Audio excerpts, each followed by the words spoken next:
এই মুহূর্তে ঢাকায় শৈত্যপ্রবাহ চলছে, তবে সিলেটে ঠিক অতটাও ঠান্ডা নেই, তবে উত্তাপ আছে কিছুটা, ক্রিকেটের উত্তাপ। এনসিএল টি-20 প্রথমবারের মতো আয়োজিত হচ্ছে চারদেশ সিলেটে। 2 দিনে 8টা ম্যাচ হয়েছে, নিশ্চয়ই আপনারা উপভোগ করছেন ম্যাচগুলো। এই 8টা ম্যাচ কেমন হয়েছে সেটা নিয়ে একটু কথা বলবো। প্রত্যাশা অনুযায়ী কিন্তু এনসিএল টি-20 যেই কারণে আয়োজন করা, সেই পথেই কিন্তু এখন পর্যন্ত হাঁটছে। আমরা যদি একটু পরিসংখ্যানটা দেখি যে আসলে 8 ম্যাচে কত রান হয়েছে, 2461 রান হয়েছে 8 ম্যাচে, 115 উইকেটের পতন, এবং 4 হয়েছে 199টা, ছক্কা হয়েছে 110টা, আর 50 হয়েছে 8 ম্যাচে 10টা, আর 100 একমাত্র একটা, সেটা করেছে জিসান আলম।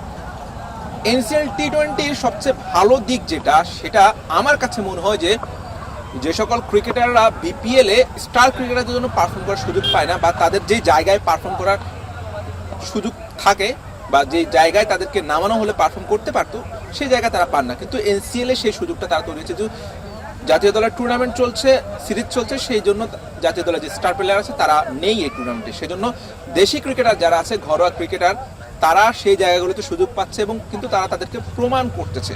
এটা হচ্ছে এনসিএল টি-20 টুর্নামেন্টে আমার কাছে ব্যক্তিগতভাবে সবচেয়ে ভালো দিক। একটা টুর্নামেন্টের জন্য অনেক হাহাকার ছিল, সবার পক্ষ থেকে দাবি ছিল যেন বিপিএল এর বাইরে আরেকটা ঘরোয়া টি-20 টুর্নামেন্ট হোক। সেটা হচ্ছে এবং সেটা খুব ভালোভাবে আগাচ্ছে। তবে সমস্যা একটা আছে, সবচেয়ে বড় সমস্যা, যেটি হচ্ছে সিলেটের আন্তর্জাতিক স্টেডিয়াম এবং আউটার স্টেডিয়াম দুটো মাঠে কিন্তু এই খেলা হচ্ছে। এক মাঠে দুটো করে খেলা হচ্ছে, অর্থাৎ একদিনে 4টা ম্যাচ হচ্ছে, কিন্তু আউটার মাঠে কোনো ফ্লাড লাইট নেই। সেজন্য সকালবেলা যখন কুয়াশার কারণে খেলা শুরু হতে দেরি হয়, আবার বিকেলবেলা আলোক স্বল্পতার কারণে তাড়াতাড়ি খেলা শেষ হয়ে যায়। দেখা যাচ্ছে প্রায় প্রত্যেকটা ম্যাচেই কার্টেল ওভার হচ্ছে কিংবা ডিএলএস মেথডে খেলার ফলাফল নির্ধারণ করা হচ্ছে। এক্ষেত্রে ফলাফলে কিছুটা হলেও প্রভাব পড়ে। এই সমস্যাটা আসলে সমাধান করা সম্ভব না, যেহেতু ফ্লাড লাইট নেই। আবার একদিনে 3টা ম্যাচ দিলেও সমস্যা আছে। কি সমস্যা? যে সামনে বিপিএল আছে, হাতে খুব বেশি সময় নেই। একদিনে যদি 3টা করে ম্যাচ দেওয়া হয়, সেক্ষেত্রে আসলে বিপিএল এর আগে এটা শেষ করাটা কঠিন হয়ে যাবে। এই জন্য একদিনে 4টা ম্যাচে দিতে হবে, এবং সেই 4টা ম্যাচ এই 2 মাঠে দিতে হবে। যেহেতু অন্য কোনো ভেন্যুতে এই খেলা নিয়ে গেলে সেখানে আসলে আয়োজন করা অনেক ঝামেলা আছে, তো সেক্ষেত্রে আসলে এই সমস্যার সমাধান করা সম্ভব না। কিন্তু তারপরেও কিন্তু ক্রিকেটাররা অনেক খুশি, তারা এই টুর্নামেন্টটাকে খেলতে পারছেন, উপভোগ করতে পারছেন। এবং এখানকার উইকেট, প্রথম দিন আমরা দেখেছিলাম যে স্পোর্টিং উইকেট রান হয়েছিল 200-র উপরে, এবং একটা ইনিংসে হয়েছিল 191, আরেকটা হচ্ছে 200-র উপরে রান হচ্ছে, এবং সেই রান চেস করে জিতেছেও। এটা দারুণ খুশির ব্যাপার। এবং এই টি-20 টুর্নামেন্টে মানুষের কিন্তু আগ্রহ আস্তে আস্তে ধীরে ধীরে জন্মাচ্ছে।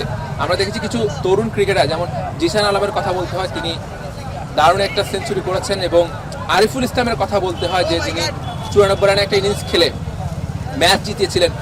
হাবিবুর রহমান সোহানের কথা বলতে হয় স্পেশালি। এছাড়াও যে যুব এশিয়া কাপ জয়ী ক্যাপ্টেন আইজুল হাকিম তামিম, তিনিও কিন্তু একটা ম্যাচ হাফ সেঞ্চুরি করছেন।